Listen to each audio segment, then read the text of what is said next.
all day on Facebook here, and the NFL wants to add 2 teams to the NFL to make it 34 teams. And Combs, one of those cities that has been talked about to bring it in to is Chicago. So, Combs, if a second team in the NFL comes to Chicago, then what? If a second team comes to Chicago, one of two things happens. A,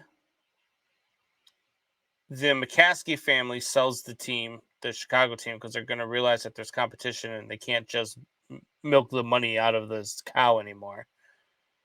Or two, the McCaskey family is finally going to have to produce a winning team, because you're going to have a new team come in, hopefully with ownership that wants to win, wants to put on a good product. That's usually the case with expansion teams, right? Remember how good Carolina and Jacksonville both were when they were expansion teams? Like that's what expansion owners want to do. They want to come out, they want to draw fans' interest, they want to do all that. And when you've already got another team in town where that fans have been dedicated to for decades, it's one of those where you would have to come in hot. And I think that forces the Bears' hand there. That forces the Bears' hand to invest in their team, to put a winning product on the field. I think it would be great for the city of Chicago.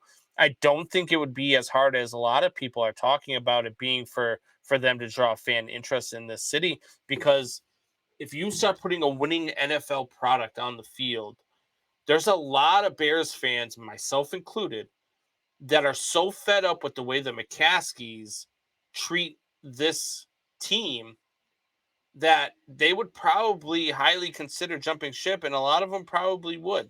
For me, it would be really tough. I don't know if I would ever make that move, being that I have been a Bears fan my entire life.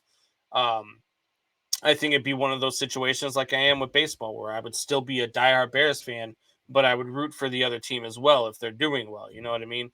Um, I think it would push the McCaskies either A, out of town, which would be, like, I'm telling you right now, I it's been a long time since I've gotten so shit faced blackout drunk that I can't remember that night. But if that ever happened, I'd throw a party where that would happen, because I can't wait for the McCaskey families to not own the Bears anymore.